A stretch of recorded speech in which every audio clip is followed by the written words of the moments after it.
सभी को नमस्कार करती हूँ। दोस्तों आज इस वीडियो में हम एवरेज से रिलेटेड कुछ रूल्स के बारे में डिस्कस करेंगे।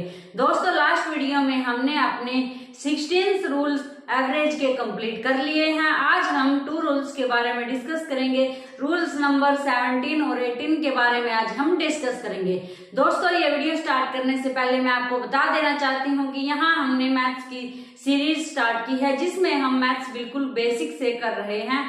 दोस्तों यहाँ मैथ्स के एग्जाम्पल के साथ साथ मैथ्स की कंटेंट की वीडियो भी प्रोवाइड की जाती है ताकि कंसेप्ट अच्छे से क्लियर हो जाए। यहाँ हमने अपने मैथ्स की सीरीज की 25 क्लासेस कंप्लीट कर ली हैं और आज हमारी ये 26 क्लास है। और दोस्तों एवरेज की यहाँ हमने अपनी 4 क्लासेस कंप्लीट कर ली है। आज ये एवरेज की हमारी 5th क्लास है जिसमें आज हम एवरेज के रूल्स कंप्लीट कर लेंगे और कुछ एग्जांपल्स के साथ डिस्कस करेंगे। दोस्तों अगर आप किसी भी कॉम्पिटिटिव एग्जाम की तैयारी कर रहे हो या आप मैथ सीखना चाहते हैं, मैथ्स प्रिपेयर करना चाहते हैं तो मेरी सीरीज को जरूर फॉलो करें। अगर आप किसी भी कॉम्पिटिटिव एग्जाम के लिए मैथ सीखना चाहते हैं तो ये सीरीज आपके लिए मोस्ट इम्पोर्टेंट है। तो दोस्तों आज एवरेज से रिलेटेड रूल्स के बारे में डिस्कस करेंगे। देखो हमारे पास एवरेज का जो रूल नंबर 17 है वो क्या है।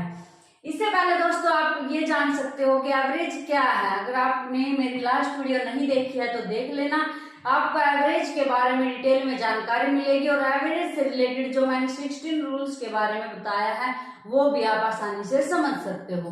एवरेज क्या है, जैसे हमारे पास कुछ स्टूडेंट्स के 5 स्टूडेंट्स के मार्क्स दे रखे हैं। जैसे 50 में से 5 स्टूडेंट्स के मार्क्स हैं 40, 45, 35, 59, 48।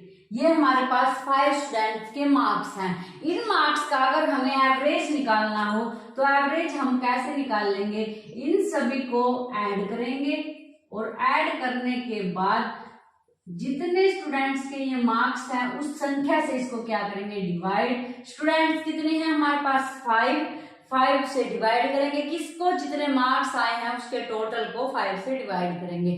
तो इस प्रकार हमारे पास क्या निकलेगा, एवरेज। एवरेज निकालने का फॉर्मूला क्या है, जो भी हमारे पास ये मार्क्स दे रखे हैं, जो भी हमारे पास संख्याएं दे रखी हो जिनका एवरेज निकालना हो, जो भी डाटा हमारे पास हो जिसका एवरेज निकालना हो उसको ऐड करके उनकी संख्या से उसको डिवाइड करेंगे। जैसे यहाँ मार्क्स है तो टोटल मार्क्स निकाल के डिवाइड किससे करेंगे, कितने स्टूडेंट्स के मार्क्स हैं 5 के, तो 5 से डिवाइड करेंगे। जैसे दोस्तों हमारे पास 1 2 3 4 5 नंबर्स हैं, इनका एवरेज निकालना है तो इनका एवरेज कैसे निकालेंगे, इन सभी को ऐड करेंगे और 5 से डिवाइड कर देंगे। तो इस प्रकार हम एवरेज निकालते हैं।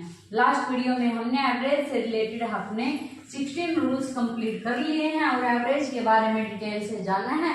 आज हमारा एवरेज का रूल नंबर 17 है। देखो क्या है, T years before the average age of n members of a family was T years। 30 साल पहले, कितने साल पहले बोल सकता है, यहाँ मैंने क्या मान लिया है, T साल पहले जो एवरेज एज है n members of a family, family के कुछ मेंबर्स की जिनको n मान रखा है, T इयर्स पहले n मेंबर्स की जो फैमिली की एवरेज एज है वो कितनी है, T इयर्स। कितनी थी वो, T इयर्स। कुछ साल पहले फैमिली के कुछ मेंबर्स की एवरेज एज दे रखी है वो क्या थी, T years. If during this period and children increase in the family but average age remains same, family में कुछ बच्चे आ जाते हैं, कोई इस दौरान क्या कहा है इसने, जैसे फैमिली में नए मेंबर ऐड हो जाते हैं, बच्चे ऐड हो जाते हैं तो एवरेज एज है जो वो सेम रहती है then present age of N children. तो जो वो बच्चे ऐड हुए हैं फैमिली में उनकी जो प्रेजेंट एज है वो कितनी होगी, उसके लिए हम ये फॉर्मूला यूज करेंगे, N T minus capital N T. क्या है ये फॉर्मूला, हमारे पास क्या कहा इस सम में कि हमारे पास एक फैमिली है। क्या है, एक फैमिली है हमारे पास, इसमें n मेंबर्स हैं। फैमिली में जो मेंबर्स हैं वो n है। n मेंबर्स की t इयर्स पहले जो एवरेज एज थी वो कितनी थी, t।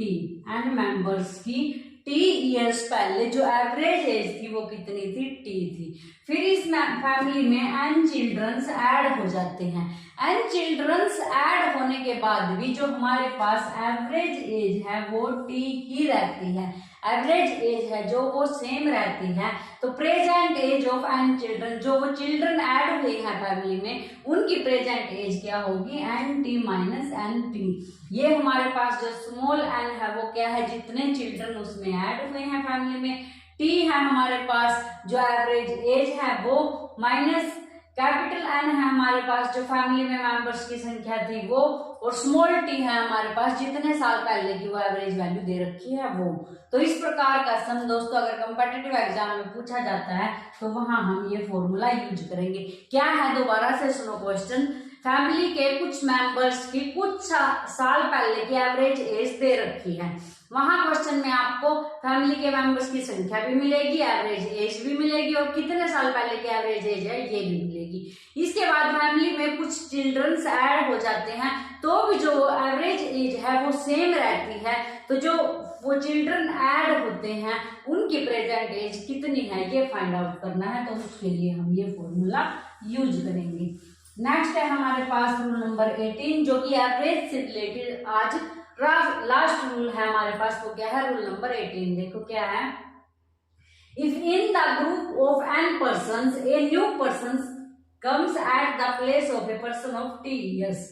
अगर हमारे पास एक पर्सन्स का ग्रुप है, कितने ही पर्सन्स का ग्रुप वो क्वेश्चन में दे सकता है, यहाँ इसने कितने मानना है, एन पर्सन्स का एक ग्रुप है हमारे पास। A new person comes at the place of a person of T years. एक टी ईयर्स का पर्सन इस ग्रुप में है, लेकिन उसकी जगह पर एक नया पर्सन आ जाता है जिससे जो एवरेज एज है वो इंक्रीज हो जाती है टी ईयर्स।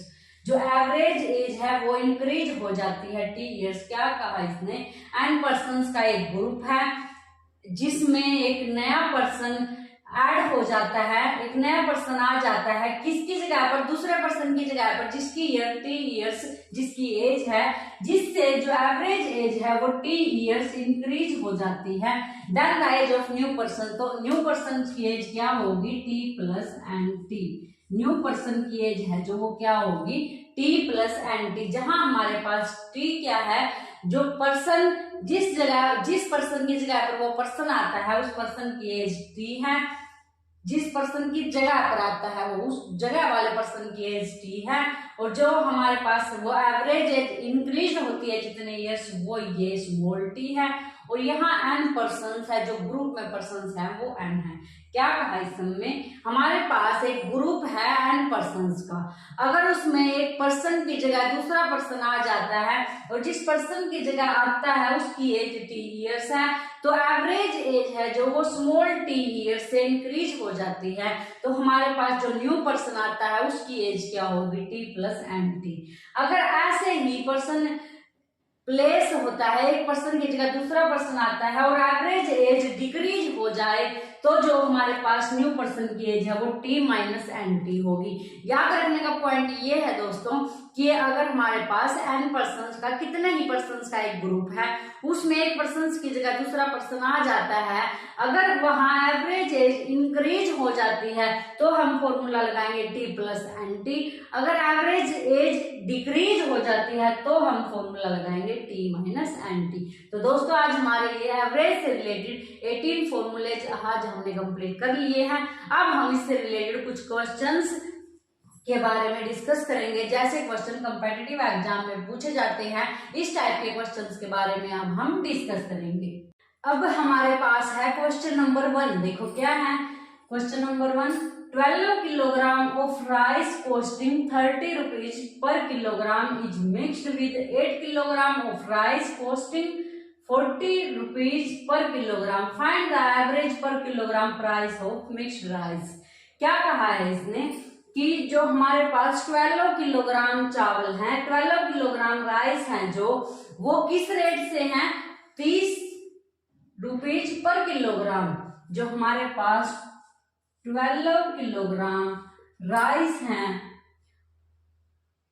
12 किलोग्राम राइस हैं जो हमारे पास वो 30 रुपीज पर किलोग्राम है।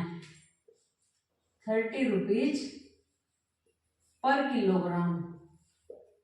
जो 12 किलोग्राम राइस हैं वो किस रेट के हैं? 30 रुपीज पर किलोग्राम रेट के। वो मिक्स कर दिए जाते हैं किसके साथ? 8 किलोग्राम राइस के साथ। और ये राइस है जो ये 40 रुपीज पर किलोग्राम के राइस हैं। तो एवरेज निकालना है पर kilogram price of mixed rice.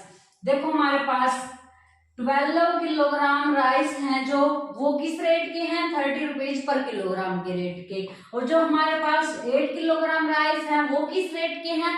40 rupees per kilogram rice के। जो हमारे पास ये राइस हैं ये 30 रुपए पर किलो के हिसाब से आते हैं। और जो हमारे पास ये राइस हैं ये 40 रुपए पर किलोग्राम के हिसाब से आते हैं।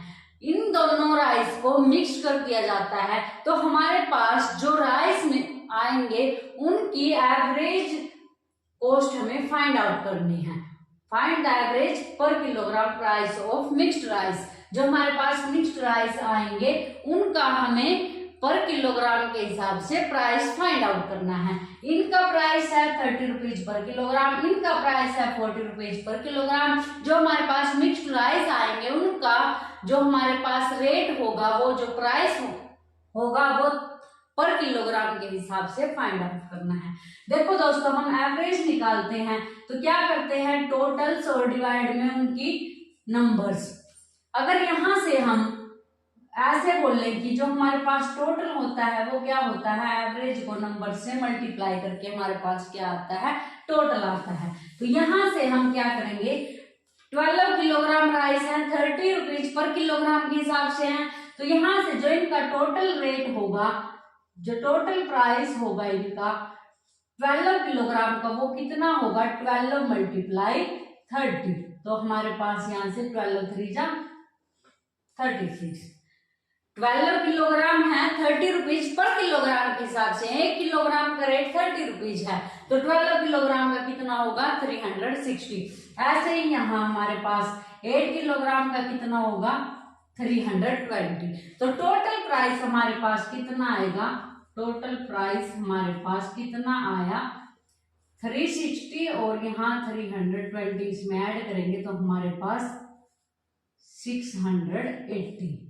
360 में 320 ऐड करेंगे तो हमारे पास कितना आएगा? 680 रुपीज आएगा। तो यहाँ से हमारे पास टोटल प्राइस है जो वो कितना है ये, और यहाँ से जो टोटल हमारे पास राइस है वो कितने किलोग्राम है? टोटल राइस 12 प्लस 8, यहाँ से हमारे पास क्या आएगा? 20। 12 प्लस 8 20। और एवरेज निकालने का हमारे पास फॉर्मूला क्या है? टोटल जो हमारे पास प्राइस है वो लिखेंगे, टोटल प्राइस है 680 और डिवाइड में जो हमारे पास उनकी संख्या है, टोटल राइस है कितना? 20। यहाँ से हमारे पास क्या आएगा? 2 3 जा 6, 2 4 जा 8, तो 34 हमारे पास क्या आया? आंसर आया। जो हमारे पास मिक्स्ड राइस है, जो हमारे पास मिक्स्ड राइस है उसका जो प्राइस है पर किलोग्राम वो कितना होगा? 34। दोबारा से देखो 12 किलोग्राम हमारे पास जो राइस है वो इस रेट से है 30 रुपीज पर किलोग्राम, और 8 किलोग्राम जो हमारे पास राइस है वो इस रेट से है 40 रुपीज पर किलोग्राम। इन दोनों को मिक्स कर दिया जाता है तो पर किलोग्राम जो हमारा नया प्राइस होगा वो कितना होगा? 34। ये हमने यहाँ एवरेज का फॉर्मूला लगाया है। एवरेज फाइंड आउट करना था, जो हमारे पास नया मिक्स्ड राइस है उसका पर किलोग्राम जो प्राइस होगा उसका एवरेज ये हमने फाइंड आउट किया है। तो इस प्रकार हम एवरेज से रिलेटेड क्वेश्चंस को सोल्व करते हैं। इस टाइप के क्वेश्चंस एग्जाम में पूछे जाते हैं। सेकंड क्वेश्चन है हमारे पास, the average of x numbers is y. जो हमारे पास एक्स नंबर्स हैं उनका जो एवरेज है वो कितना है? Y. And the average of Y numbers is X. जो हमारे पास वाई नंबर्स हैं उनका एवरेज कितना है? X. Then find the average of all the numbers.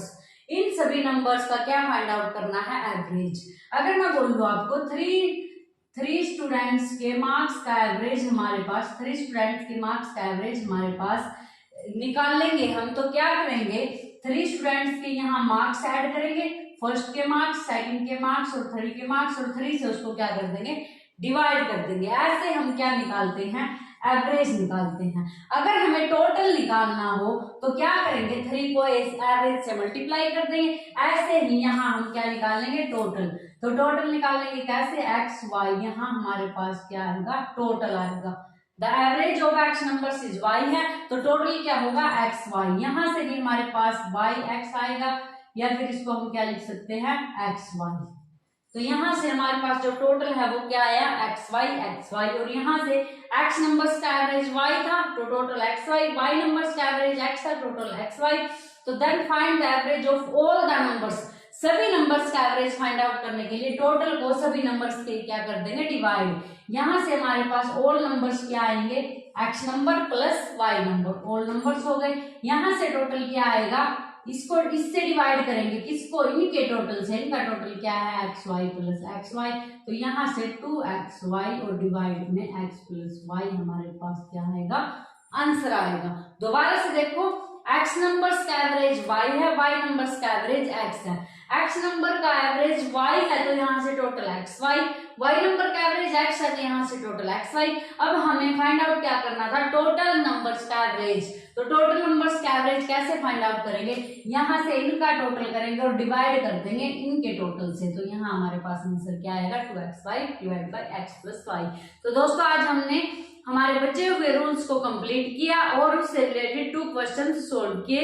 तो आशा करती हूँ कि आपको ये समझ आ गए होंगे। इस वीडियो से रिलेटेड अगर आपको कोई भी डाउट है तो आप कमेंट करके पूछ सकते हैं, मैं आपके कमेंट का रिप्लाई जरूर करूंगी। और दोस्तों आपको वीडियो कैसी लगी ये भी जरूर बताएं कमेंट करके, क्योंकि आपके कमेंट ही मुझे नेक्स्ट वीडियो बनाने के लिए मोटिवेट करते हैं। तो दोस्तों मिलते हैं नेक्स्ट वीडियो में एक नए टॉपिक के साथ। Thank you.